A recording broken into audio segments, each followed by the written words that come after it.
Meta Perspective Podcast. Hello, and welcome back to Meta Perspective Podcast. We're your hosts, Alex. Whoops. It's been a second. Evan. And the girl. This is the show where we talk about deep and interesting topics and try to get to the heart of the issue with, hopefully, your help. Yeah, we got the chat up here, so you guys can join in the conversation. We want to hear what you have to say because Meta Perspective Podcast is not meta without your perspective. And we are streaming on YouTube right now. We're trying to grow our follower base. Right now, we're not doing a promotion or anything like that, but we definitely could need some followers. And we will be doing some stuff soon. Yeah. But especially for returning viewers and things like that, we'll offer some Amazon gift cards and stuff like that. We got a call line we're not using it for this episode, but give you the opportunity to call in anonymously and join in the conversation. And yeah, we've been doing this podcast since 2021 and started on Twitch, and we're trying to build our YouTube follow base. So appreciate you guys watching the stream. Definitely give us a like and leave a comment if you're watching live, or if you're not watching live, just leave a comment and we'll see it and we'll respond to it. And yeah, and also if you guys have other topic ideas, really anything you want to talk about, throw it in. We look at everything. We'll read everything you put, good and bad. And make our assessments, add something in. Hopefully you'll join in the conversation. You can expand your horizons with the group. Yeah, we talk about a lot of deep topics on this podcast.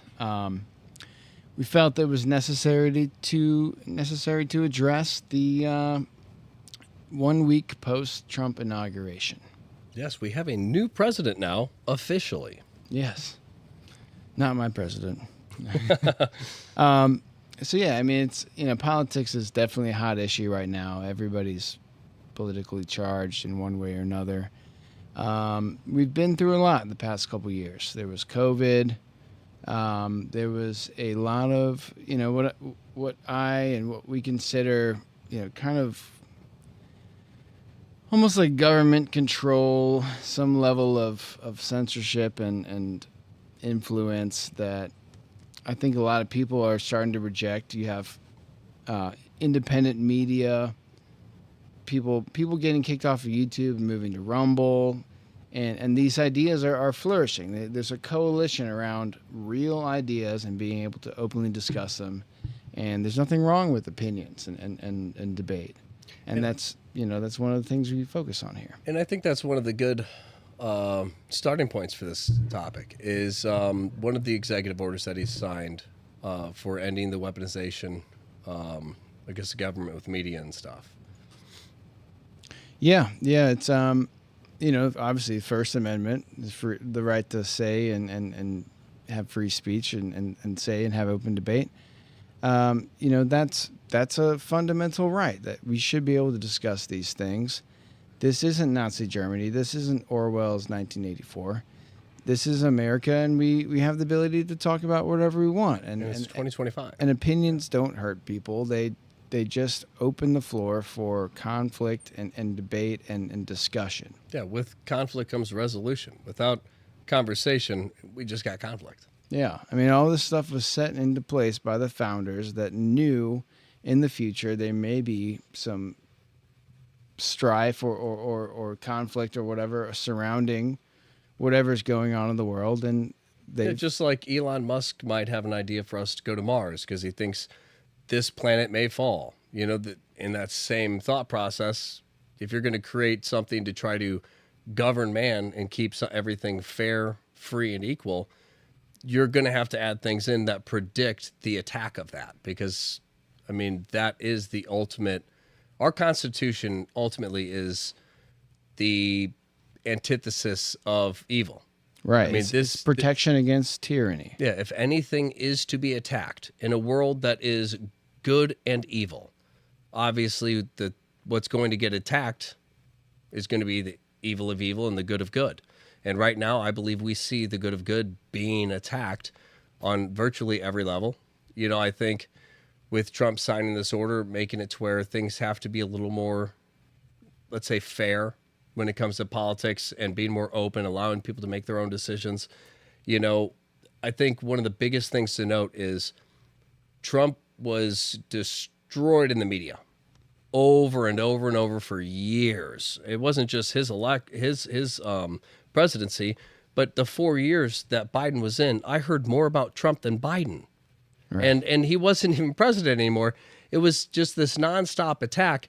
You would expect if Trump is as bad of a guy as they've been saying, you would think that he would immediately turn around and go after the people who created those attacks on him and those insults. And you would think that he would use his power to silence them, to make an example, like you've been seeing with other YouTubers and people who may talk about a certain topic. And it's not that what you're saying is wrong. You shouldn't really be talking about that topic unless you're supporting it, and then you're shut down. Well, so you would think he would respond the same way that he's been attacked, but instead he said, now that I'm in a position of power where I can come after everybody who's been talking bad about me, I'm just going to use my power to make it so we just stop bullying each other in general, leave it up to the open platform so people can discuss and communicate to find resolution in these problems. And I think that that's one of the biggest bills he's introduced in terms of what will make the biggest impact societally, as far as us coming back together and saying, hey, your side says this, my side says that. No, leave things open. We're going to all discuss things in a more fair way than just constantly attacking people, controlling the narrative with no proof. The whole, the Russia thing, the Biden laptop, these were things that were proved and debunked to not hold water. The FBI is in cahoots with saying, yes, this laptop is legit, but you also have these people on record saying, well, the FBI told us that we had to call it misinformation during the election. Let's set the stage for this discussion. And I think it comes down, let's first acknowledge that, more than anyone else in our lifetime, Trump has been the victim of political persecution, whether you like him or not. Like, you can disagree with Trump, and that's okay. We should be allowed to do that. But you have to acknowledge that the amount of I guess persecution is probably the best word for it, because he was censored. He was taken off of Facebook and Twitter and all this stuff. And like for an elected president to be censored to that level, that's an extreme violation of the First Amendment. And whether you want to say he's an insurrectionist or whatever, we can have that debate, but it's still taking away someone's right to say things is a no-no in this country. And we have to agree on that, because, while Trump is in office, you can say whatever you want against him. That should be allowed. So, we set the stage for that. And also, to kind of set the stage for this discussion, there are a lot of issues that Americans come to the forefront that Americans are concerned about.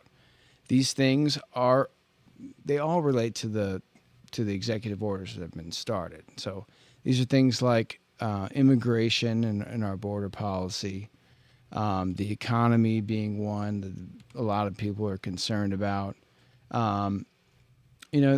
Censorship, like we've been talking about. There's multiple wars going on, and that we're somehow financially involved.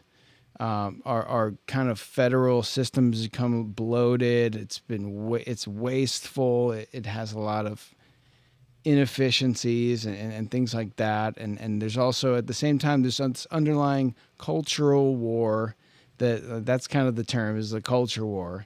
And that's kind of setting the stage for a lot of this debate and a lot of this anger.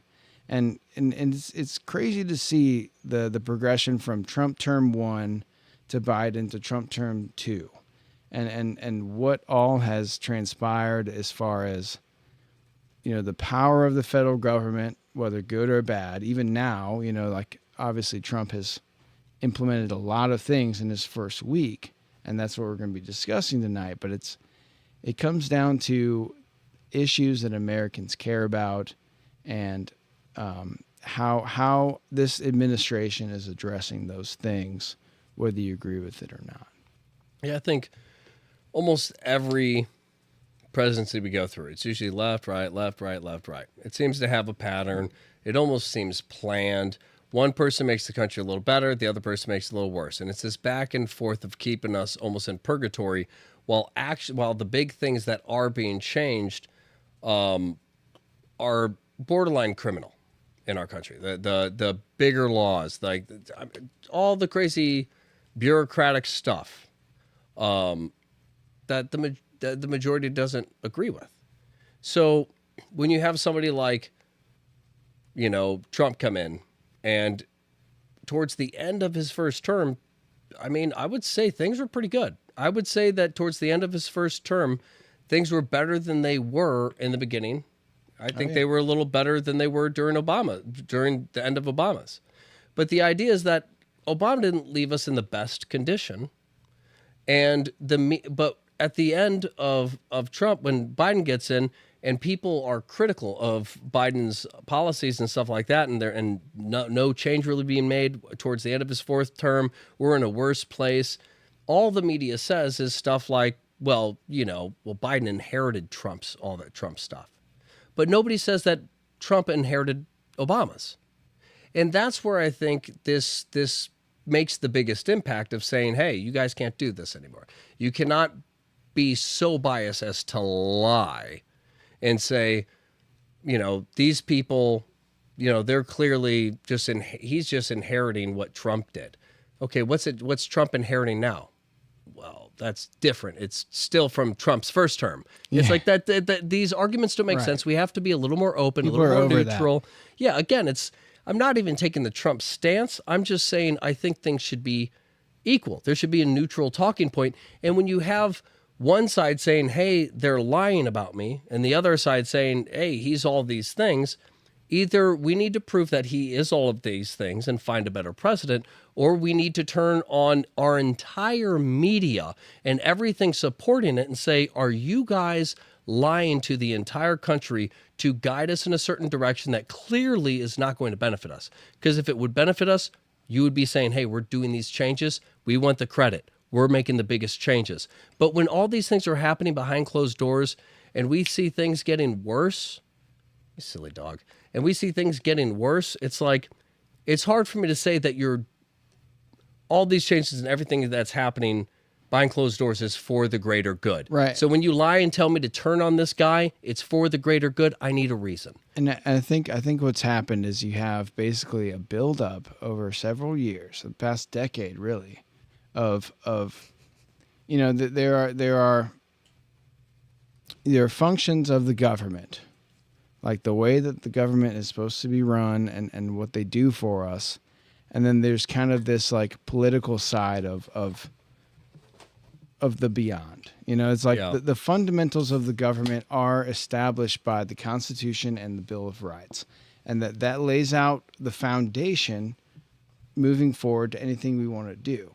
And I think what's been happening is that the foundation is being eroded in a way where Americans are finally like, okay, hold up. Like, all of this cultural stuff is important, but it's also overdone at this point. Like, you're pushing this too far. That is not the purpose of the government. The purpose of the government is to collect our taxes, handle that money right, protect us either from foreign invasion or, domestic kind of conflicts like that. And we are really in a situation where we're coming down to questioning what is the fundamental purpose of the government, and not everyone agrees on that. And I think we need to at least in this discussion, establish what's fundamental and what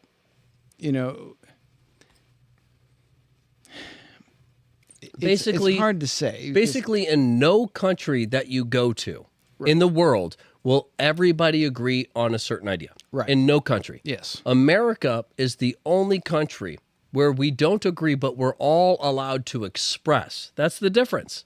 We have such strict measures because of our Constitution that say You let everybody be the way they want to, as long as it's not harming others. As long as it's not harming others, you can't harm them. If what they do is obscene, they dress like the devil, and they walk around saying, I want to kill Jesus in a country that's founded by Christians, they're allowed to do that. Yeah. Now, if you that upsets you and you run up and you beat his ass, you go to jail, because this is a country where you're allowed to express yourself without fear. Yeah. That's the point of freedom, is I can chase my dreams and I can be what I want to be, even if what I want to be is weird or offends people. And I think what's happened with Trump is that we have a figure that is politically controversial in every aspect of the word. And you know, you have somebody that has basically been targeted by all of these entities. You have the media going after him. You have the Justice Department.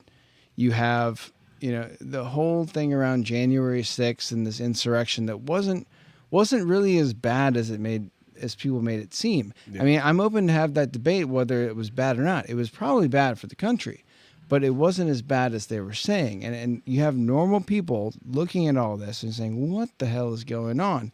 We just want to live our lives. We just want to go to the store and buy eggs and fucking fill our gas tanks up, which is the economy. And it's like, you know, what really affects people's lives? And you kind of see all of this energy around Trump, whether good or bad.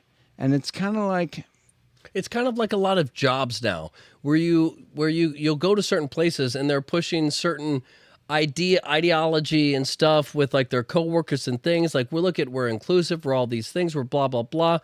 That's extra money that you're spending to relate to people and your customers. Your job as an owner of your business is to make sure I can get stuff at a good price and that you're getting it to me for the best quality. That's really it. Yeah. Hire a good staff so that they get me in and out quick. I don't need to relate to your company. I am here for a product. There's plenty of companies that I appreciate and admire because they always have what I need. It's always stocked. It's always a good price. It's cheaper than every competitor. It's like, you know, like a Harbor Freight usually has great deals. Love Harbor Freight tools. Harbor Freight, good business, decent model. If you're looking for some abstract tool for something, they got it. The thing is, though, if you start to put any focus outside of me, the consumer, I'm here to buy something. The moment you separate and you start to put your personality into the business, I don't need that. I don't need your personality. You are a company. If I want your personality, you come meet me. Don't try to get me to meet you without knowing me by putting yourself into your company. You'll never meet me, CEO. Do not put yourself in. I respect your company because you helped me. And it's like you said, the government's job is not to do all of this culture war stuff. The government's job is the economy and proper spending of our money because they work for us. And it's the same idea. Your company only exists because of us. If we didn't buy your products because you sold them at a good price, you wouldn't exist. So you don't put your personality in the store. Your store is your personality. Your store is your dreams. When you put your personality into your store, that's when you're creating controversy because I'm here for a reason. Now I feel like by shopping here, I'm supporting something. Right. That's how everything is going. And see that's more okay. So like that is more of this culture war stuff. And I guess what I was trying to establish, like, so we can have this discussion. I think that whether you like Trump or not, love him or hate him, he has been attacked and he has been the victim of like, what's the right word? Unreasonable attack. And we've created Trump through all this because there's no one else in this political atmosphere that can do the kind of thing that Trump can do. And people know that. So whether you love him or hate him, he is here now because of all that has led up to this and all the attacks, all of the coercion and stuff like that. People are finally waking up to it. So, you know, you have Trump day one signs a slew of executive orders. Now, a lot of people do believe, political scholars believe that the executive branch has become too powerful with its ability to do executive orders. And a lot of the times they do executive orders not knowing that the judicial branch or the Congress or something like that can kind of check them on that, which is how the system should be built. But you have an increasing amount of power in the executive branch, and people love or hate that because depending on who's in power and who you support, it's good or bad. So I think right now it's like for the first time in my life, I really feel the change. And it's like, past presidents that I've been alive for, they come into power. It seems like stuff's happening and all that. But like, this is the first time where it's like, bam, Yes. week one, a lot of shit changed for good or bad, whether you love it or hate it. But this is good for America. I think this is the kind of stuff that we want to see, because for so long we've been seeing like these like puppet politicians just being out there like, oh, we're going to do all this stuff. You're going to have a great life. Everything's going to be fixed. It's just going to take 20 years and we don't know how long, blah, blah, blah. It's all these promises and under delivering. And whether you agree with Trump's positions or not, first week out of the gate, he's doing all this shit. So, that's... So, all right, well, let's get into some of this stuff. And going off what you're saying, though, I mean, when you look at, like, the amount of spending, I think most of us don't even really need to look into it. We all kind of collectively understand. You're talking about government spending? Yeah. We all collectively understand that there's a lot of people in government who easily comprehend that they're on the top. They're like, we're the auditors, essentially. So all we have to do... Unelected bureaucrats. All we have to do is, let's say we have this company that we are a part of. I'll take the extra spending from this and I'll put it into that company, which we can then essentially launder and put back into our pockets. Because we spent that extra money, now we will get that same funding next year, even though maybe it only took half our funding to get the job done, but we're being funded double. Instead of them saying... You're talking about like the NGOs. Yes, and government efficiency up to this point has been, okay, well, how much did you spend this year? Oh, we spent the full 25 mil, boss. They're like, well, then we'll give you another 25 next year. Yeah. No company. And and I understood this at basic jobs when they would talk about their yearly, blanking on the word, but their yearly The earnings and stuff? the money they're given. Jeez Louise. Revenue? The money they're You're talking about not companies. You're talking about NGOs. They're funding. So it's like, I mean, some companies do get funding, but not many. So, but let's start some with do. that. But when it comes to government and stuff like that, yes, huge funding. Oh yeah. So they're streams of funding. But I had like some corporate jobs starting out where we would get some funding for certain things, and they would tell me we have to spend this money on something, or we won't get this money next year. Right. And when I started to see that, immediately I was like, this is how the government works. They're ramping up. They have, let's say, I'll pay this guy this much money. Really good speaker, very smart guy. I'm going to give him all the information he needs, and because he's a sales guy, I will have him as a part of my company, hire him on. He will be the one to go to Congress or whoever and be pushing the stuff. Lobbyists. He will be the one who will say, this is why we need this much money, and justify 2, 3, 4 times what we actually need. Right. And even what we actually need, it has a buffer. So it's like, we need this much for sure, but just in case we need this much, let's send this guy, he'll get us 4 times more. And as long as we spend that 4 times more, even if it's into companies that we privately own, then we will get that money next year. We just need this guy to raise the bar. I'll give this guy $1 million. He's going to raise the bar and continuously allow me to get an extra of 10 every year. Yeah, and I think that. So let's start here. Let's start here with that. So this goes into one of Trump's executive orders. He's basically put a halt on all federal spending relating to anything but basic necessities such as Medicare, Medicaid, food stamps, and all that. Like, the media is lying to you when he says he's freezing all federal funding. No, it's all the essential things, all the programs that have been those are the established, feds Social telling you that. Security, food stamps, that's all still going on. Yeah. Basically what happened is that he got in office, he put a halt.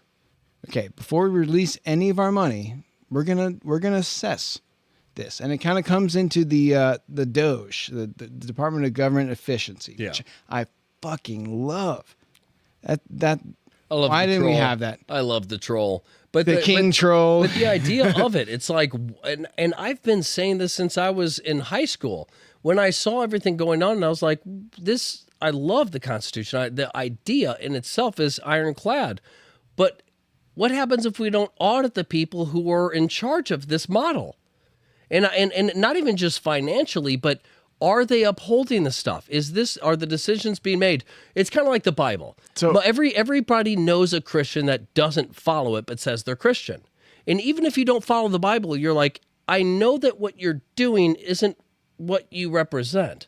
And that's what's going on in government is everybody's looking at these people like, hey, it's very clear that what's going on is not like we would be way better if we were being ruled by people who genuinely respected our Constitution and the founding of this country. But because you see everything being eroded, the attack of our country, all this stuff, it makes you have to, like you said, you kind of have to break down and be like, what's the purpose? what's the purpose? Yeah. So to give you an example, where's it going? With DOGE, it's like one of the first things. But I'm sorry to cut you off. I'll end it. Hey. I'll just end my shit, right? Hey. But that's the whole thing. I kind of lost track. But that's the idea of the DOGE is it's like when you look at this stuff, even as a kid, you're like, clearly we have people with a lot of power and we all just assume that they stand by this. What happens if a terrorist or a bad person is able to weasel the way in as a spy and get a high position spot? And everybody's like, well, I don't know. Well, who watches to make sure that doesn't happen? Well, there's nobody. The military is, or the government is that highest branch of kind of watching that government. Eric Swalwell was banging a Chinese spy, and he's still a congressman. But that's what I'm saying. or senator. But it's stuff like that where you take a step back and you're like, okay, if this is what's going on with the integrity of our Constitution and how we are, and how as a country our leaders are representing us, I have to ask even bigger questions when it comes to the money that we're giving them. So let me build this out. If I don't seem like a great Christian and I want to go hang out with your little sister, you're going to be like, yeah, you know what? Maybe I would trust you if I trusted you. All right, so it's that simple. You got to represent what you represent. Stage. Let me set the stage here. So, how many hours of your life does it take to count to 1 million? It's like it takes a long time, right? How long would it take to count to 1 billion or 1 trillion? Or why do you want to hang out with my little sister? Months or weeks. It's like to physically 1, 2, 3, 4, 5. So you're telling me that with all these billions and trillions of dollars of government budget and allocation to different sectors of the government, all this bureaucracy, to keep track of that all, where all that money's going to, it's like if you have $500 million allocated to a certain thing, it's like there's people that have to decide where that money goes to. Okay, maybe you spend $100 here for this or $500 here for that. To quantify that and add all that up and to keep track of all that, that takes time, that takes effort, and there's a lot of area for misuse there. So like one of the things, as a perfect example, military. So Trump freezes all the federal funding on these programs and stuff we don't understand. We don't fully understand. There was an allocation for $50 million for condoms in Gaza. That's a big one trending. That was like I haven't actually looked that up, but I've been hearing about that. Was at the first press conference, the first Trump press conference. The lady was like, "Well, we're pausing all federal funding," and they were asking like, "Oh, children are starving." It's like, no, all the SNAP benefits and all this Medicare, that's all still going on. We're pausing on the things that we don't know. One of the things we found was $50 million for condoms in Gaza. And I don't know if that's like an attempt to stop them from reproducing more, or if they just want them to have sex and not have baby. Like, Well, it's but why would you just like if you did the math of that? How many men are in Gaza and 50,000 or $50 million? So how many more things like that? How many condoms does each man get from that? Yeah, 7,000 condoms. Like, it doesn't make any fucking sense. and to kind of piggyback on that, it reminds me of a lot of companies I've worked for, where when let's say you break something, oh, I broke the broom. Well, I got an extra broom at home. They're like, no, you can't do that. We have to actually order one. Yeah, the and broom we is have to, $10,000. and we have to order the broom from a special website that is approved by corporate. Well, that's weird. Your company, are you telling me that corporate made a deal with this broom company to buy $200 brooms from them? I just broke one, so I'm telling you they're not good. Why did we make a deal for such expensive? It's every company and it's everything. It's not, hey, let's price match. Let's look around. Hey, this is competitive. This does the same thing for half the price. And actually, for how it's used at our company, this would hold up longer. It's never that. It's all these weird deals and weird shit. And then you have to ask, are these companies in cahoots with these companies? Is this money laundering?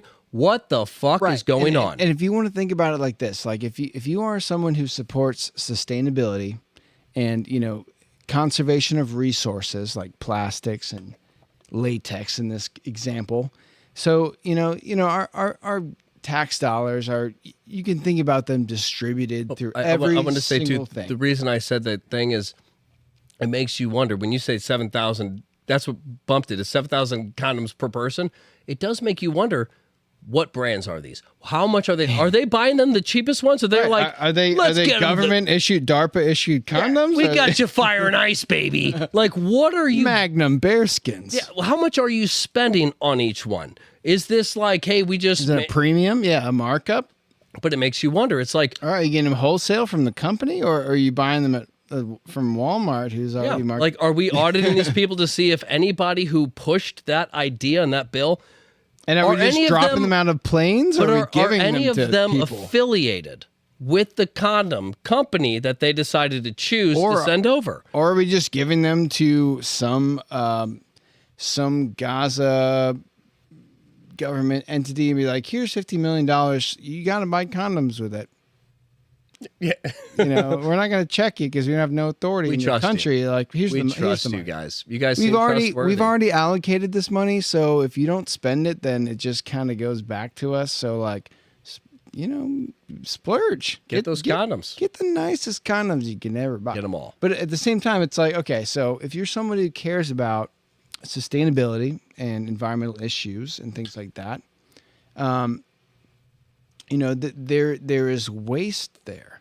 There is waste that can be quantifiable, because no matter how many people or how many men or couples are in Gaza or whatever, $50 million, that's a lot of condoms. Yeah. So, I know with our tax dollars, you can think about it distributed. So like some percentage of what you pay goes to all of these different things. But if you just suspend that line of thinking and think that your whole life, all of the taxes you've ever paid, it's not going to be $50 million, but like all of the taxes you've ever paid for your entire life, they've all gone to condoms, and they're all being given to Gaza. So all the money that you worked for your entire life, you've been paying for condoms. And I think you think it's distributed, or you think about it specifically. And I think I personally think it's extremely important to note that our country was founded under God. Our country was founded under Jesus. And by that I mean the Bible's definition of morals, ethics, how things should be in an equal and fair way to make things free without how you express and how you are affecting or hurting anyone. To me, the Constitution is a perfect balance that was created under the perfect rule, the Bible. This is how, somebody please jump into chat and tell me like the New Testament there's anything wrong with how you're supposed to treat other people and how you're supposed to react with each other. The idea, what I'm saying is when you see your taxes going to condoms for other countries and going to war and going to this and going to that, we have to all collectively understand that whether we are Christians and believe in Jesus or not, the country was founded under good morals. So we should not, as a country, be okay with just giving our money to fund all of these things without an explanation as to why our Christian-founded country is supporting things that are very anti-Christian and things that most of us all collectively disagree with. We don't want to go to war. There has to be another way. There is no way. We're going to spend tons of your tax dollars and go to war. But it's not even our war. It's these countries. Yeah, but it could end up coming here. We did the math. Basically, this is going to really affect America if we don't get involved. You're like, but I've never heard of this country. You know, it's stuff like that. I've never heard of the Houthis. But it's stuff like All that. these yes. fucking Houthis. But that's what I'm saying. Is when you see your I don't know money. if that's derogatory. It wasn't. But when you have a country that represents love, that represents equality, it's a melting pot. I may not agree with your culture, but America represents a place where you can come and celebrate your culture from somewhere else. This is the lobby of the game. Go to another country. Get ready. I hope you brought your gear. You're strapped up. You better start getting some kills. But when you come to America, America's the lobby where we all just hang out together, get along. This is freedom. This is your chance to loot up, get all your stuff together. This is the place. This is the hub. So when you have the hub spending all of our collective money on stuff that the hub does not represent, not the hub, but the hub, Right, America, right, yeah, right. not the hub, but what I'm saying is it's not benefiting Americans. it's not a benefit Americans, nor does it even represent what America was founded on. And that's my issue is nobody in this country is sitting there saying we should all. I believe collectively we should all have to spend some of our money to help condoms in Gaza. Like these are decisions being made that the majority would say, maybe I wouldn't notice that not even 0.1% taken out of my taxes. But that 0.1%, I would definitely rather add up to 50 million and go somewhere else. Right. Not condoms. It doesn't directly benefit us. And I think, okay, so let's... And it really does seem like some kind of way to control there's population a big in Gaza. It does. Right. Like you said. It's some psyop. There is something weird about, like, we're specifically going to give you guys tons of condoms. Why? Is rape rampant? Can you fix that? Put $50 million to people to walk around. I'm sure the rapists are going to put the condom on. Before. But you see what I'm saying? It's like, what is the actual logic here? Yeah. Like, is their society just blooming too much? I mean, so like... They have so much food and sex that they're exploding. We can't control their population. There's no other way to see it. If your country is poor and everybody's having kids, people die off. You don't buy condoms to stop them from having more kids that eat their food. Like, oh no, you guys are eating yourselves into starvation.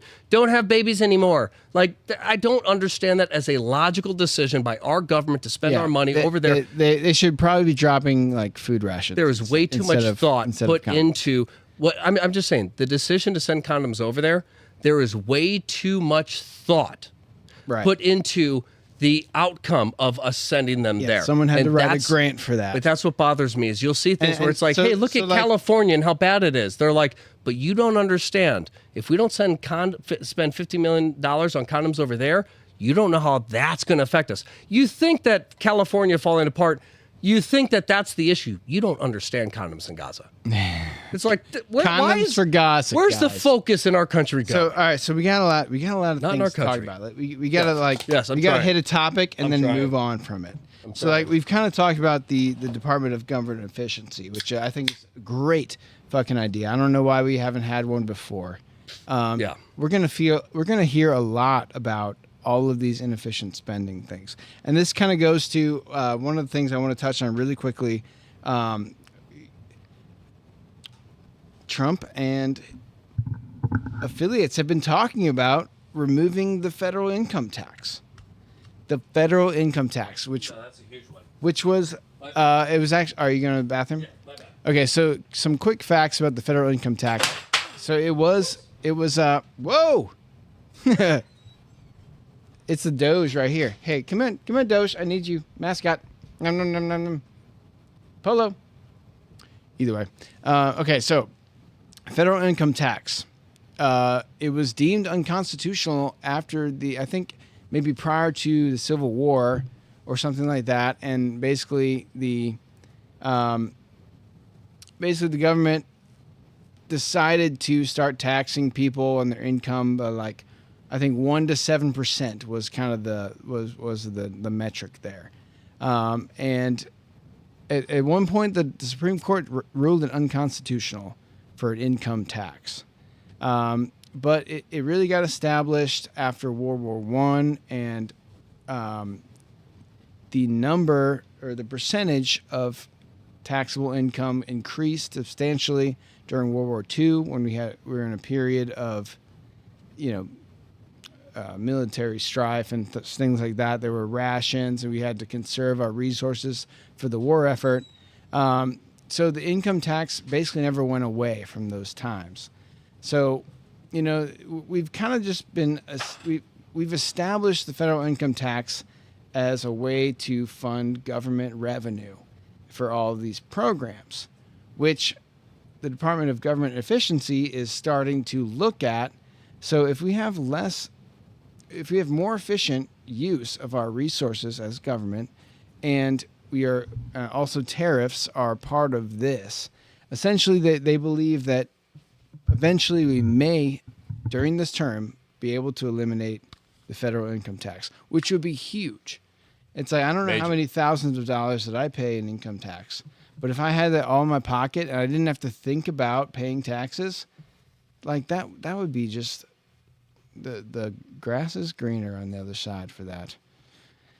And it comes down to all of this stuff. Things shouldn't be so bureaucratic. It's like Right. you go to a job, you start a job, you love your job, and 5 years later, you're like, yeah, I'm making a little more money, but like the things that I have to do, I feel like I'm walking on eggshells. I can't just go to work, be myself, and get a check.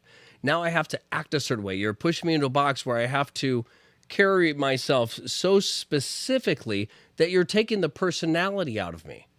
That's how the country is becoming as a whole. Is even when you get off work and you go home, you have to watch what you say, you have to watch how you act.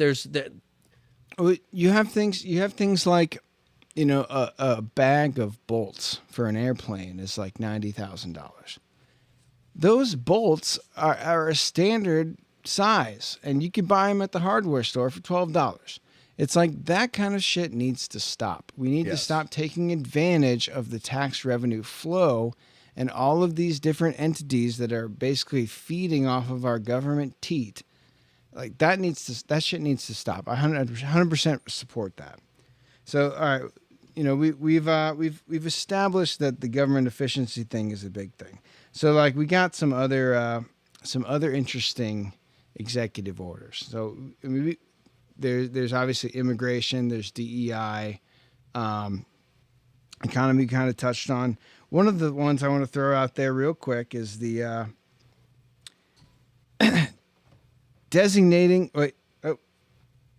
declassification of records concerning assassination of President John F. Kennedy, Senator Robert F. Kennedy, and the Reverend Dr. Martin Luther King Jr.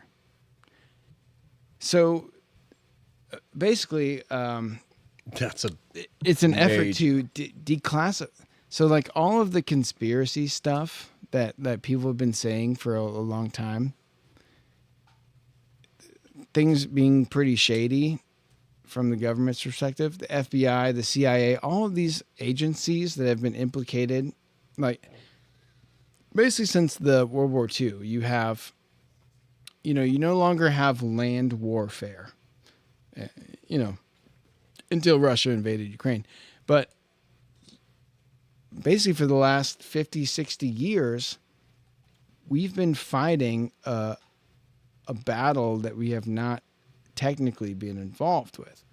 And the CIA and the FBI have been running, the CIA has been running insurrections in other countries, overthrowing governments, installing leaders that we are affiliated with, And it's all this shadowy, coercive tactics and all that.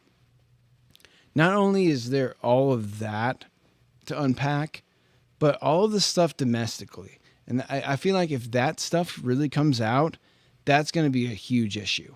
That should be a nonpartisan issue by far. Well, that's the number one cultural issue. If you don't agree that the corruption that our government has been doing over the past 50 years should be exposed, and we should all get behind that that's not a right thing, that's not how we want to live our life, that's not the government we want. If you don't agree with that, then you are brainwashed.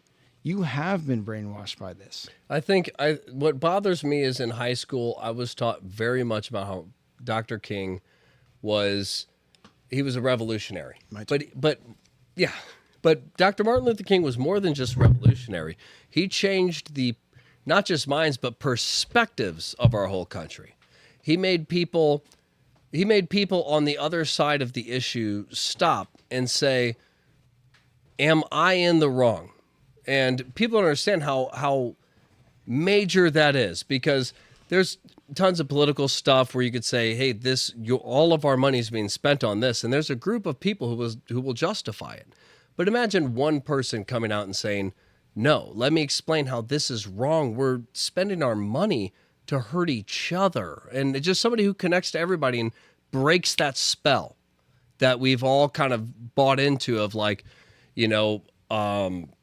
back with slavery, it's like there's segregation, you have this spell of like, oh, white people are better.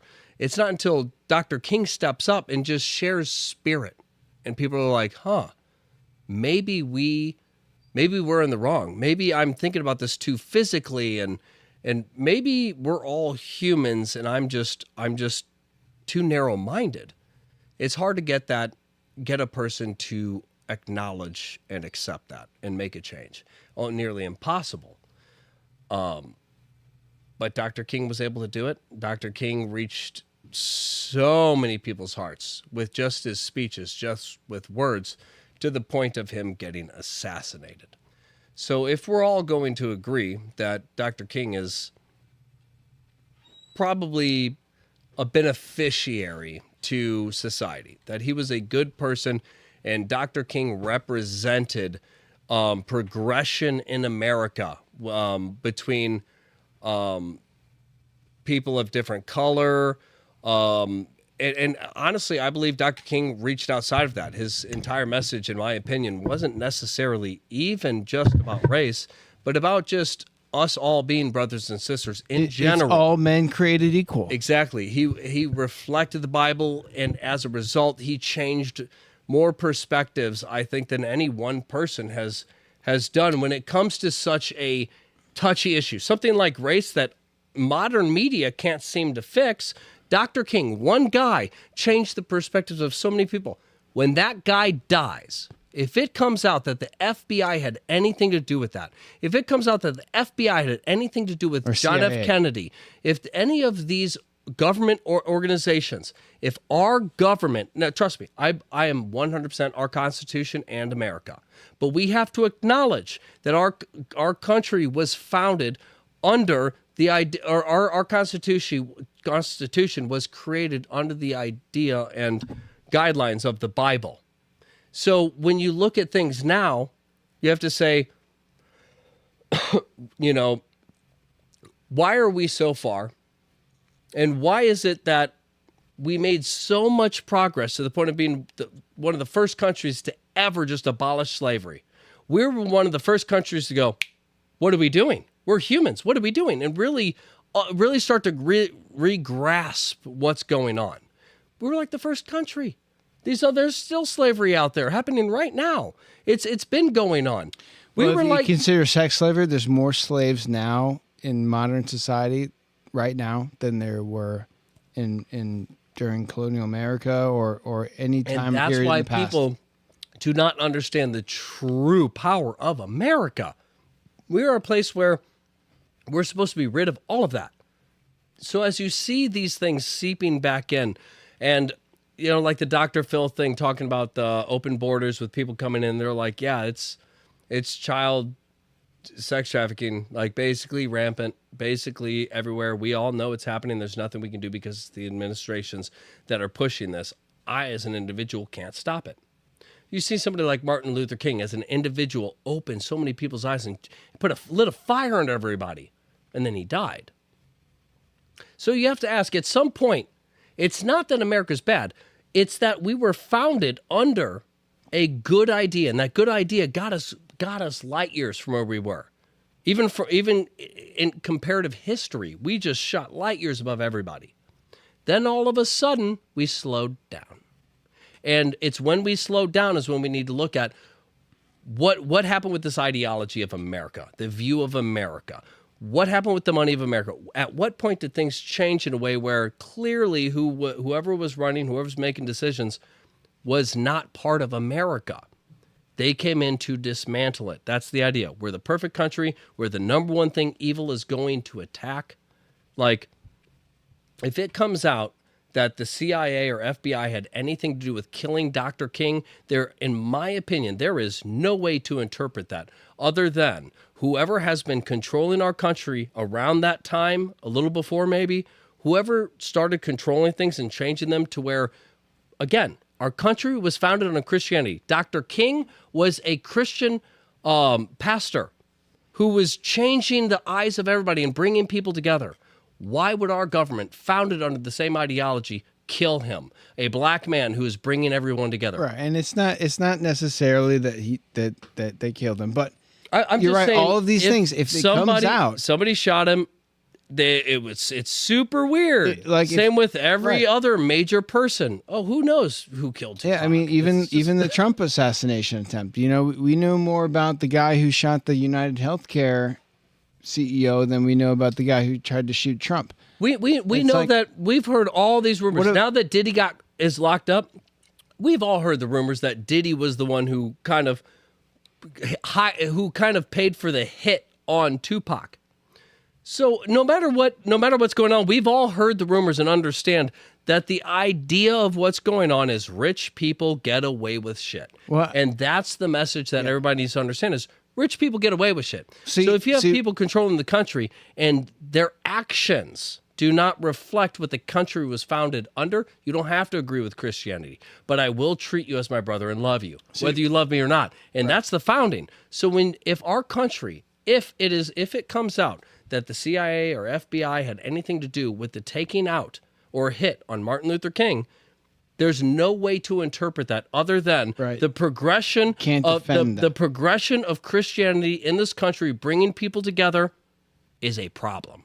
That's the only way I could interpret that. So, like, you know, just to say something about that real quick. Same with Kennedy too. Honestly, he was a Christian man. I mean, you basically I think there's a certain segment of the population that's been deemed conspiracy theorists, and there's all these conspiracies around government actions. But you have these agencies, these alphabet agencies, the CIA, the FBI, the NSA. They have been running insurrections in other countries outside of the government's knowledge or approval, really. I mean, they just do whatever they want. So that, like, you have these career people that have been established in these agencies that are basically, you know, the reason why Trump has been attacked so much has been, one, because he's kind of a pompous asshole sometimes, and he says stuff that people just gets under their skin, and I get that. There's nothing wrong with that. You can hate the guy for what he says and how he carries himself, but for what he does and his actions, I love the guy, because these agencies are scared of him, and they have been actively attacking him and trying to undermine his support for the past 10 years. And they are so scared of him that they don't want to get exposed for all this shit, because when they get exposed for all this shit, it's over.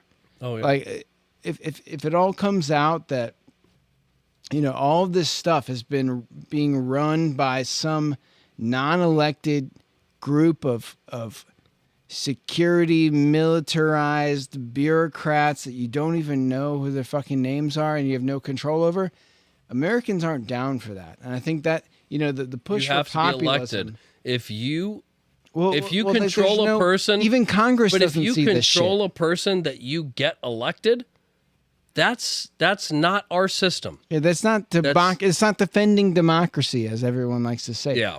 Defending democracy is fucking. We want answers for this shit. We don't care if it's classified or not. We want non-redacted information. We don't give a fuck. It's like a relationship About national security at this point, because our national security has never been in question. We are basically a fucking island that we share with Canada and Mexico. So what national security are we actually worried about? The national security that the FBI and all these agencies are worried about are all the shady shit that they've been doing. And that's that's all speculation. And that's the whole idea of the Bible is unlocking you. You ask questions. Use your brain. When you see a bunch of people, and tell me honestly what you think about this.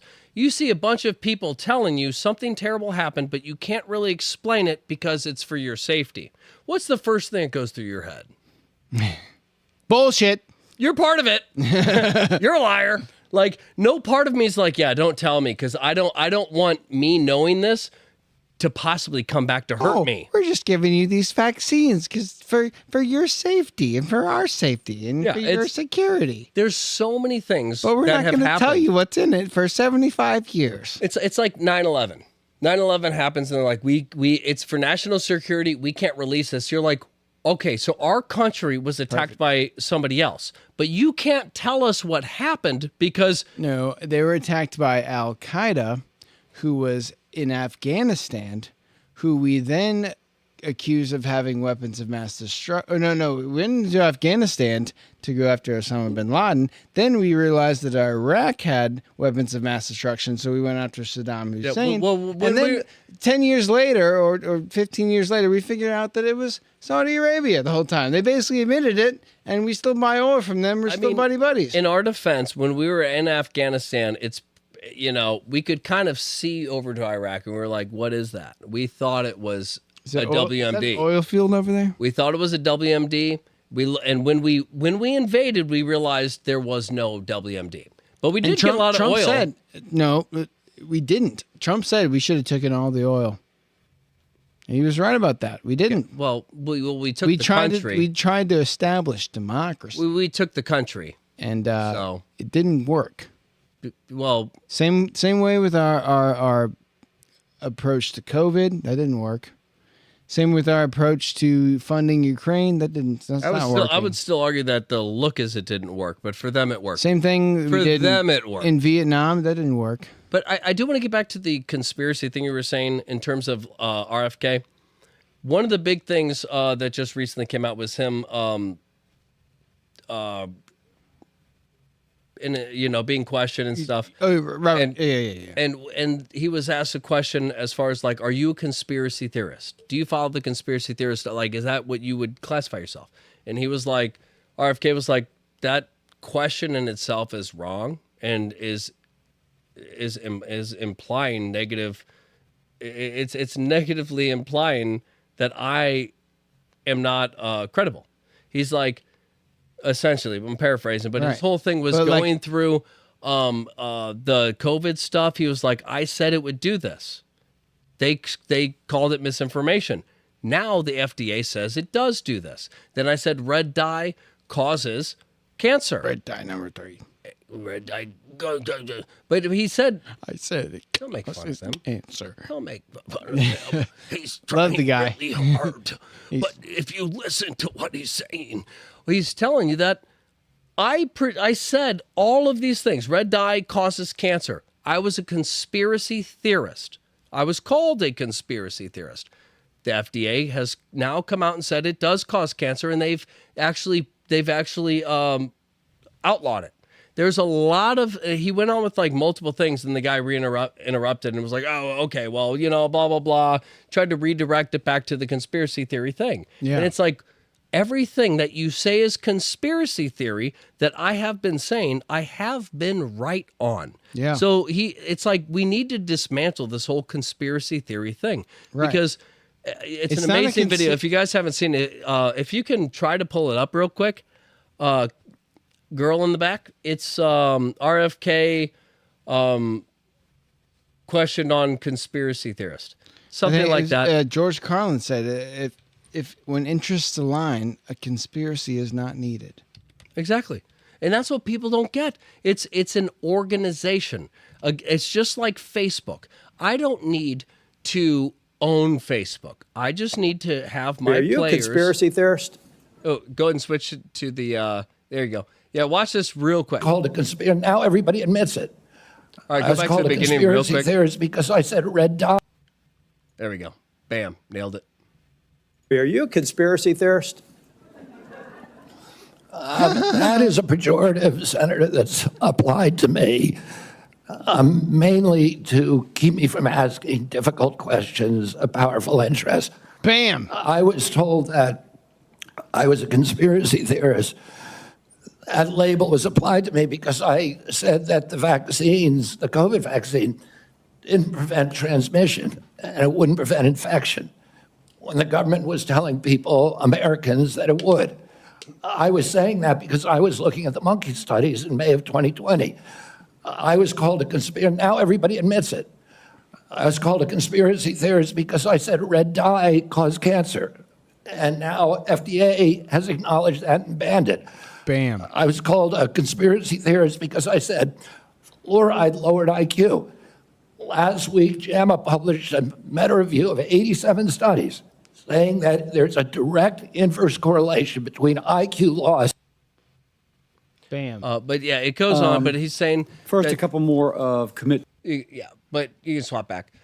But that he was saying that there was direct correlations that the fluoride in the water was causing a drop in IQ. And when the studies came out that are now out that are public that anybody can see, it shows that the number one effect on an area when it comes to IQ, in fact, was the fluoride. All right. So I'm real just saying. quick. No, I have something Yeah, to this. go. I got a master's degree in water treatment. The reason people use fluoride in water is because it's cheaper than chlorine. It's a disinfectant. It goes into it keeps the pipes from getting all gummed up with gross growth, like biological growth. It's cheaper than chlorine. That's the only reason why it's used. They say that it's good for your teeth, but in the concentration that it is in water, it's not good. That's not what's for your teeth. Especially when you think about if you want toothpaste. fluoride for your teeth, that's what like your dentist puts in that Yeah. little like gum thing that helps your that's for your teeth. Fluoride in the water is to disinfect the pipes, and it's cheaper than chlorine. And there's not a way to remove it, correct? And it's also in the periodic table. I mean, there's not a way to remove it in the sense that once it goes through your pipes, in tap well, water. it creates disinfection yeah. byproducts. It creates chlorofluorocarbons, which is basically a fluorine surrounded by 4 chlorines. But correct me if I'm wrong. Once it goes through, there's not a way for them as a unit to separate that before it goes to us. It has to clean all the pipes. No, they Therefore, put it after the water's treated, and they put it right before it goes into the water system.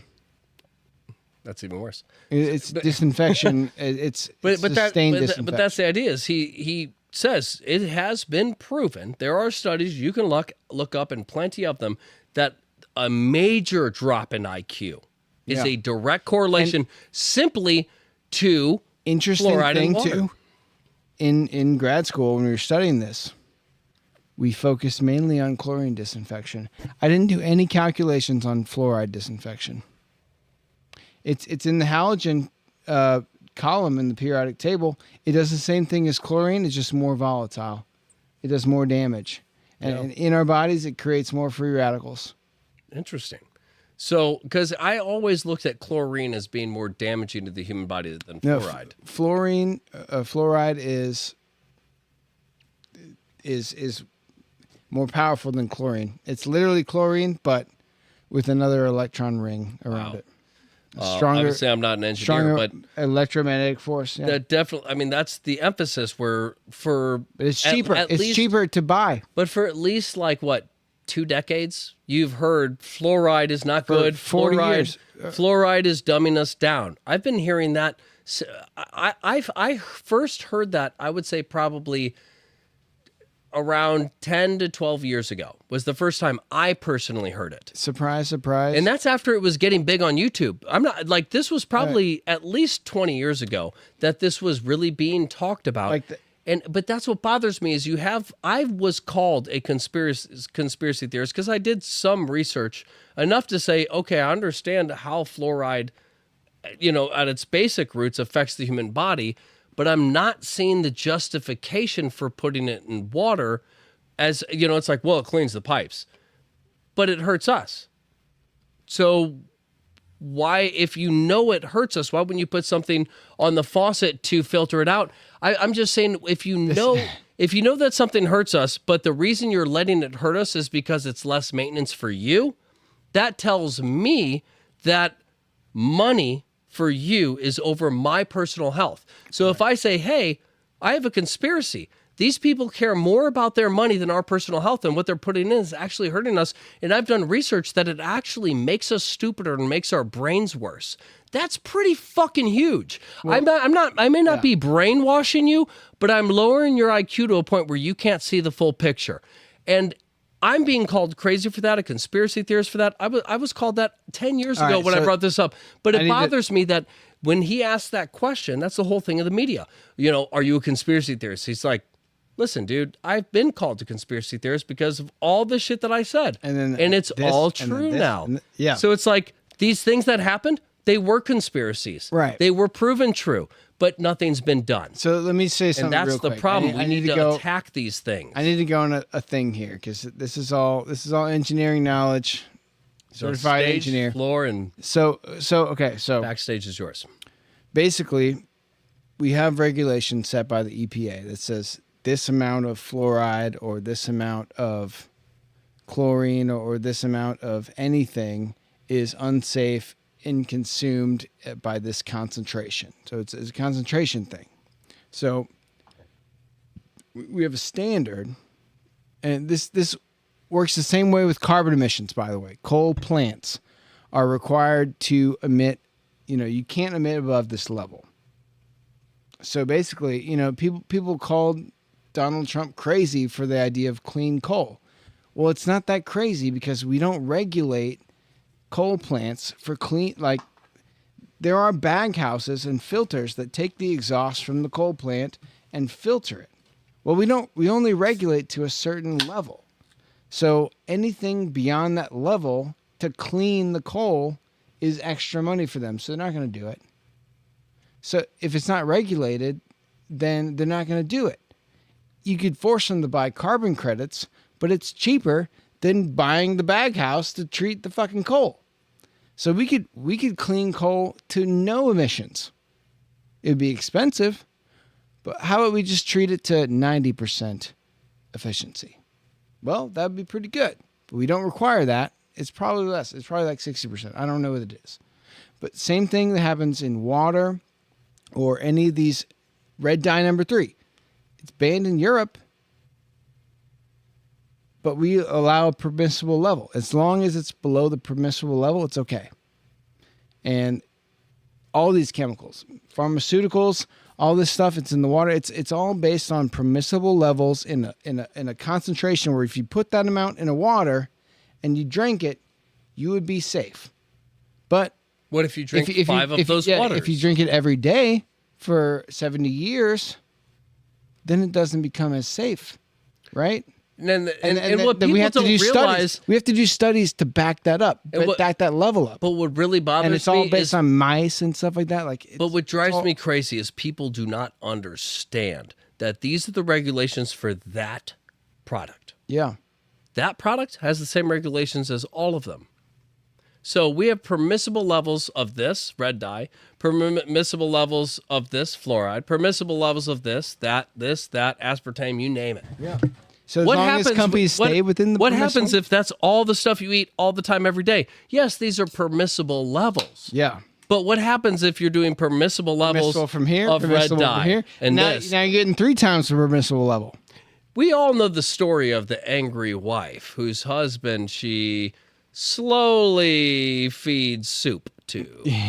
That's what's happening. Arsenic. It's like, hey, we're here for you. We're not slowly dumbing you down so you don't think about what you're actually eating while you're slowly killing yourself. Wow, cancer has spiked up a lot, but we're gonna radiate you with something that it causes. No, we're going to cancer. use radiation to fix your cancer. Yeah, we're gonna radiate the shit out of it, and you're like, hey, the cancer is out of your finger. Awesome, but your lymph nodes, geez, they are riddled with cancer. It's just covered. It's so much. You're like, why did you use radiation?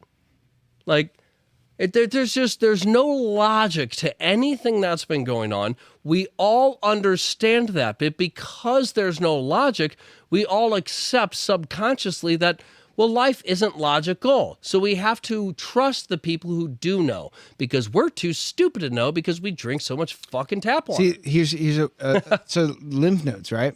You brought that up. I'm surprised that you. It's a common thing. No, right? finish that. Surprised I what? Know things? No, I mean, Jeez. so Where's the camera? radiation. So iodine, like radioactive iodine, is probably the most easily radiated element, just because of its properties. So if there's any radiation, any radioactive byproducts, it's mostly going to accumulate as iodine eventually, right? So if you have a clump of uranium and it broke down, if it broke down to its basic level, it would be just a bunch of radioactive iodine. So iodine accumulates in our lymph nodes, and you can actually take medicine, iodine pills, to basically fill your lymph nodes with iodine, so it prevents radioactive iodine from attaching to your lymph nodes. So it's like, with all this shit in our lives, it's somehow cancerous or radioactive, probably just gets into iodine, just fucking sticks to our lymph nodes, and then it gets through our blood system, and then it goes to your hearts or lungs or skin or whatever. That's very. And I believe cancer is very simple. Like, we don't just know. Like everything else. It's the same thing with the fucking COVID vaccine. If you can't tell me how it worked or how it spread, you're telling me that you've genetically engineered a cure with a vaccine that uses mRNA, like DNA strands, to fucking fix it. You can't tell me if it's asymptomatic. You can't tell me anything like that. The scientific community will not come to a consensus on how it works, but you made a fucking vaccine based on that? Okay, well, all of this other shit that you're doing to us, yeah, it's making us fucking radioactive. It's giving us cancer from all these different angles. And yeah, you can't quantify it because it's so fucking advanced. Because the human body is the most advanced machine that even AIs can't fucking figure out.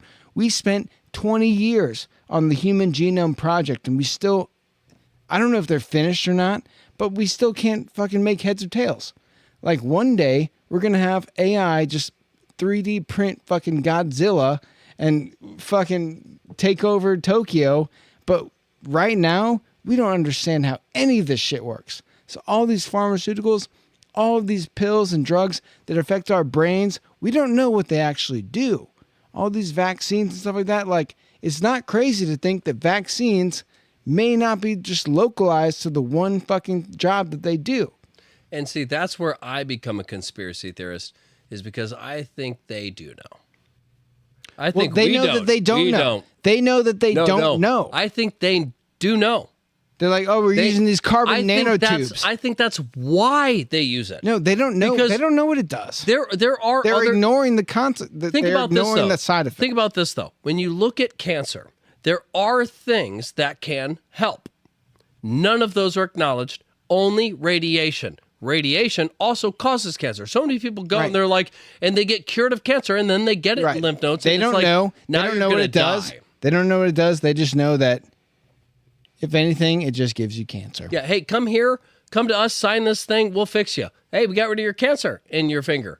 However, you went from 10 years to live now to 4 weeks. It's in your lymph nodes. It's spreading. It's really bad. We probably shouldn't have pumped you with as much radiation as we did. Which you also cannot tie back to pharmaceutical companies, because So why would if you they get choose cancer, that if they know that there are better solutions? It's everything. There's other ways to clean water. They know there are. There's other ways. Charcoal. There's so many ways that you can clear water. There's ways where you can boil. There's heating things. We have so many stuff where you could have heating coils. Well, it's the pipes. That just, it's the underground pipes. but you have so many things where you could have an entire area of like heating coils around a certain type of metal pipe where it doesn't hurt the integrity of the pipe, but it goes for a long enough distance to where by the time it cools off, it is now going through the pipes and it will not hurt these other pipes that are maybe cheaper. Well, you don't know how long they go through the pipe. Like, they would rather poison us than have to dig up and replace these pipes. And that's my it'd be point. filled with biological material and fucking algae And that's my point. They could spend that extra money they have on doing that, or they pocket it. Well, they take the cheapest routes, but this is where I become conspiracy theorist. I don't believe they take the cheapest routes because it saves them the most money. I think a lot of this is head trickle down. When you have a lot of science saying, hey, like for example, ivermectin. Clearly, ivermectin is the better thing in response to other things that go along with it. So when you see certain things having results, and those results are acknowledged, it's not just money. Because if it was just money, then my whole thing is, right, if you know that what you're putting out there is going to have some side effects, and you know that, it's hard for me. There's an acceptable level of side It's hard effects. for me to justify that the money was more important than the death. And I say that in terms of, if you have a bunch of people who all went into this field to help the world, the fact that all of them come to the consensus that, well, money's more important. I have to ask, where did you get the passion to go into this field of work if your decision was, well, this isn't going to be terrible for humanity, but it will make me money. That's the crazy thing. So those people, those people making decisions are at the top level, getting paid the most. So they want to satisfy their shareholders. They want to make sure their company succeeds because they have a lot of people that depend on them, salaries and all this stuff. So if you have all of these little groups that all care about, their own groups, and then you have a permissible level of pollution, let's say. And, the way cancer works is the EPA puts strict regulations on carcinogens, which are specific chemicals that have been identified by studies to prove cancer. If it creates cancer, like red dye number 3 or something like that, then it is impermissible because any level of exposure can cause cancer. One level of exposure can cause cancer. But if you don't know, and if you don't have the study, and you have something that has a permissible level, so as long as it's below this level, it's okay. It may have adverse effects, but we can't definitively say by studies that this will cause cancer above this level because we've tested it in sheep and mice and all this stuff.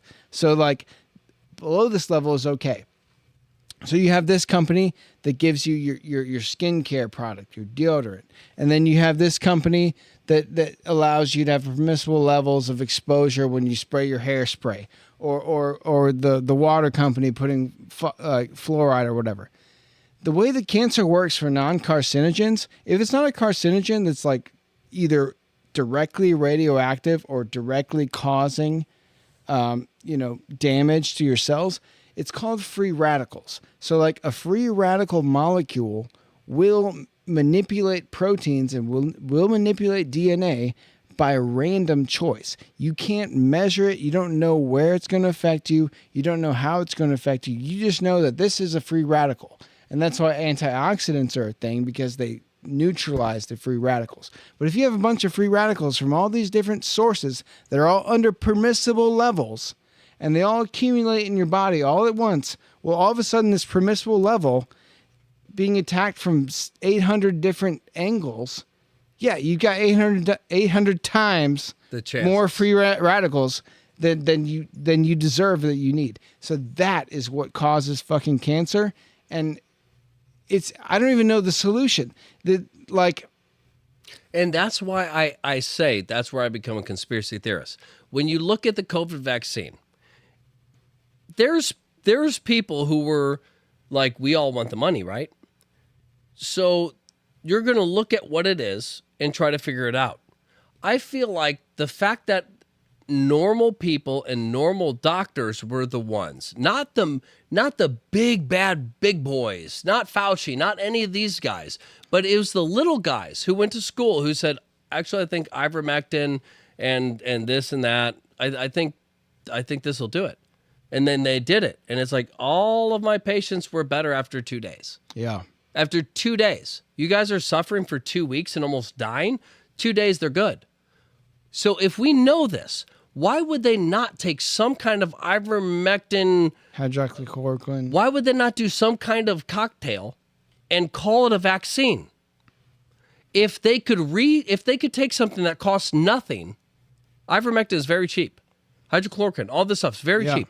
If you could take this stuff and make it into a vaccine and then profit off that, that seems like the most financially smart thing to do, is say, hey, if you do this, not only is it cheap for us and we're going to make stupid... It's a treatment. All I'm saying is not only is this vaccine going to fix you, because it's for humans. We want to help humanity. So we're going to fix you, but also we're going to take a medicine that's basically free, and we're going to profit the fuck out of it. Instead, they spend crazy money on funding, create some other new thing, and tell us that the other stuff that will help won't. They label it as alternative treatment. But that's what bothers me. It's so easy for them to take advantage of the cheap alternative and remarket it. But they didn't do what works and what they could make money on. You had pharmacists not filling subscriptions for ivermectin. They made a decision to say, instead of trying to create a vaccine that we could profit off of that will work,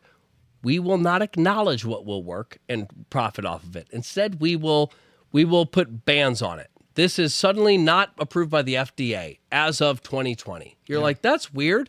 And then it goes on to, don't acknowledge it. You can't talk about it. You have to buy this.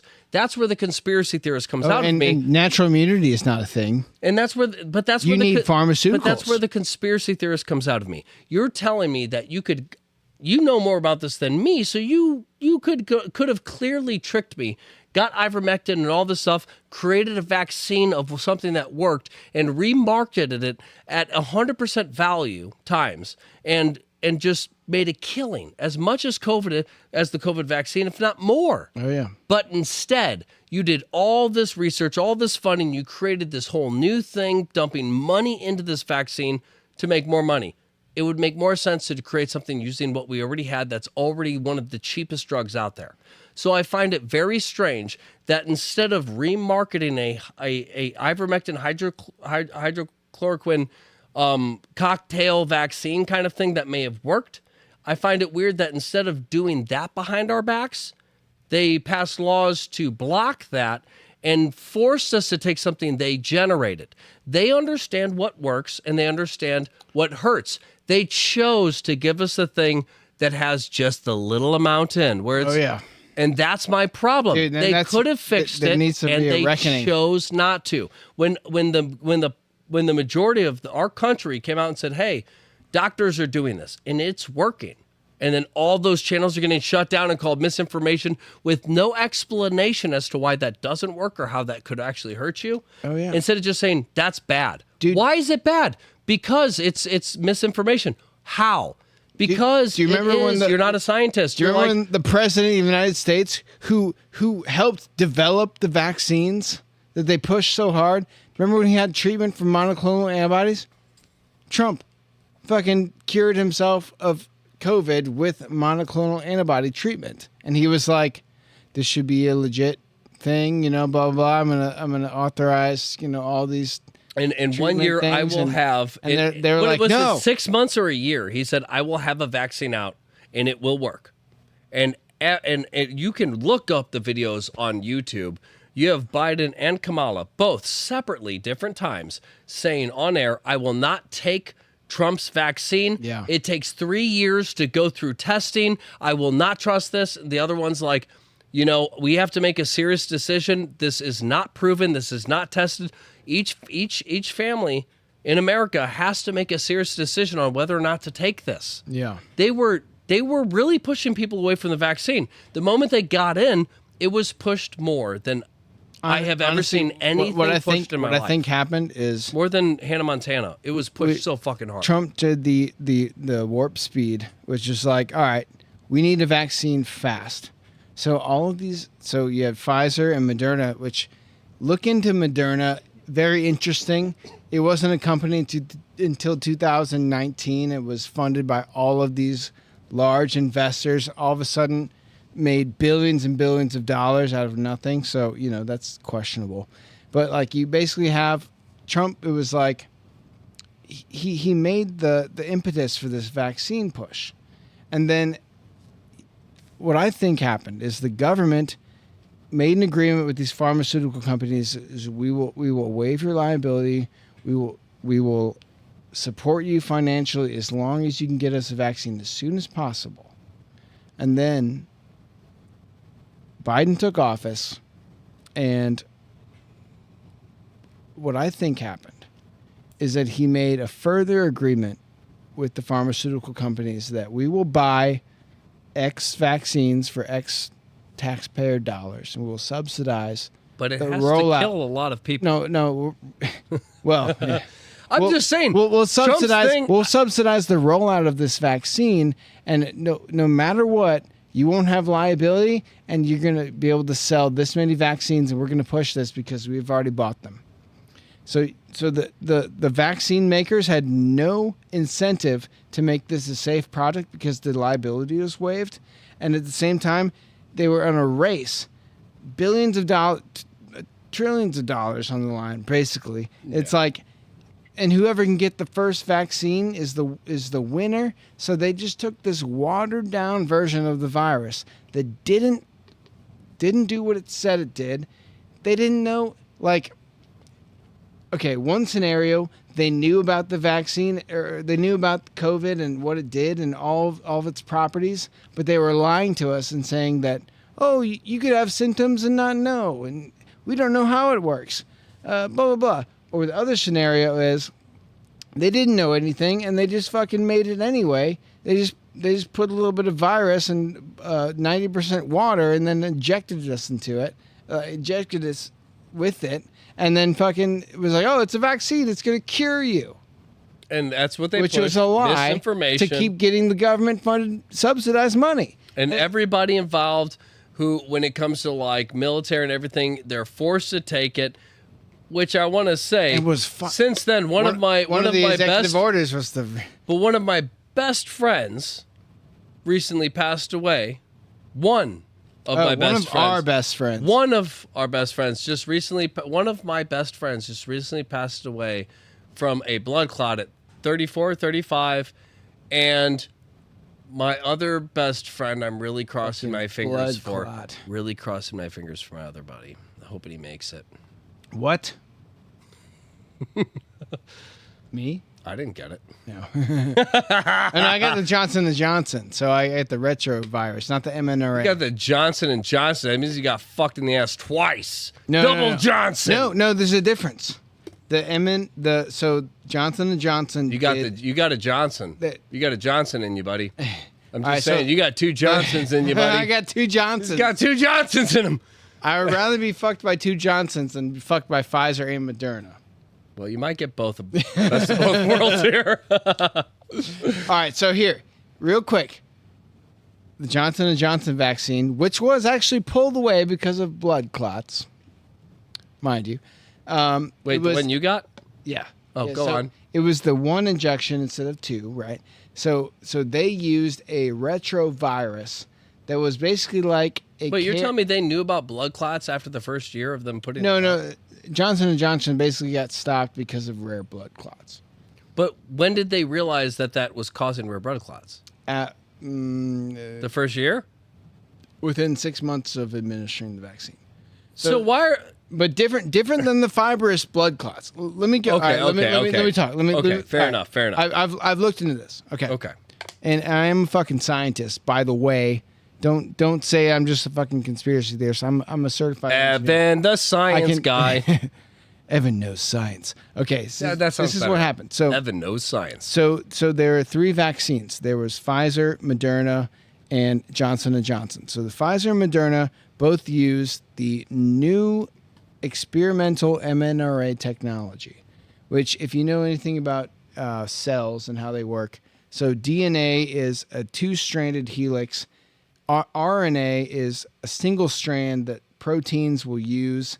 Like mitochondria use RNA, and certain parts of the cell communicate by sending pieces of DNA. But it's just a half. It's just a half piece of DNA, and then once it gets to this job, then adenine, threonine, and there's four. And then it gets DNA into your brain, and then affects it your thoughts. creates. Then it actually creates DNA. So RNA is half of the DNA and just can be transported without communicating its job. So like mRNA is experimental, and it's been experimental. Robert Malone, the guy that was on Joe Rogan, he was the creator. Taken down. He was the creator, podcast, and is against the vaccines and all that. Now that he the guy that created. Yeah. Well, the technology has applications. I just think it's funny that the guy who created the COVID vaccine, essentially, the technology for the COVID vaccine, came out and said, "This is not a good thing. This is not and what the, and the government said, "You have to take that down. That's Censor misinformation." I created it. I know more about it than you. No, you don't. No, he's a crackpot. This guy's trying to kill you. if you listen to him, you might die. And that's you the crazy shit about all this. Take the vaccine he made that he told you not to take. Or you have the creator. He's telling you, like, he was smart enough to create it, but then he became dumb and went against it. Yeah, conspiracies. What the fuck? It's basic common sense. The creator of the vaccine is against it. You have to have some logic and say, let me, at the very least, before I take the vaccine, look into why he's against it. Yeah. Oh, you can't. The video was taken down. That's one thing. It's experimental technology. Because if you really look into mRNA, it's basically a delivery system for half of a DNA. So, like, you could take... Oh, you go... I'm explaining this to you. Fuck. Go on. I'm listening. All right. And we should finish it up after this. Yes, I'm going to use the restroom real quick, and then we're going to finish No, let's finish it now. I'll hold it. All right. Well, yeah. You know what? We'll save this for another time. This feels like Guantanamo Bay. mRNA is a delivery system for DNA. The Johnson & Johnson vaccine was a retrovirus that had the DNA inserted into it, did it by different means. Didn't affect your cells the same way. The lasting effects of the mRNA used carbon nanotubes to deliver its system. It's all right. Too much science. Anyway, no, I'm hearing what you're saying. I mean, I that's the craziest thing to me is the guy who created the mRNA vaccine. The COVID vaccine was a new thing, and the guy who created and pioneered the technology for that vaccine to exist spoke against it and was silenced.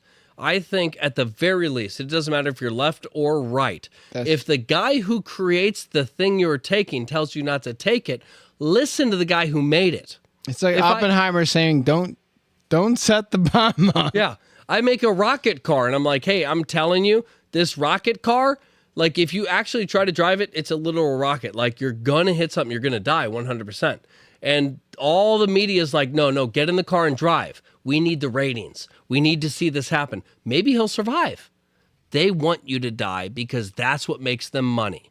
And people don't realize that when you don't listen to the guy who pioneered the stuff, bad things happen. Truth. If Einstein says, don't use my technology for this, maybe he understands the technology he created and what it could be used for. Maybe he understands it better than the people he gave it to. So you listen to the owner. So if I make a vaccine and I say, hey, I don't think it should be used in this way, and they're like, hey, don't listen to him, I'm going to say... Listen to the politicians. Yeah, I'm going to say, hey, you didn't make it.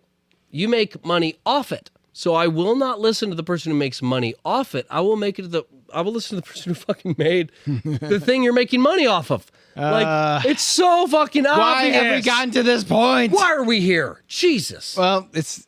Jesus, help. Trump, thank you. Thanks for all of it.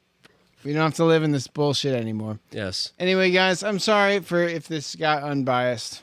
It's okay. If this got biased for Next week we'll cover the next 1,000 executive orders. Thanks for watching, guys. Join us next week. Meta Perspective Podcast out.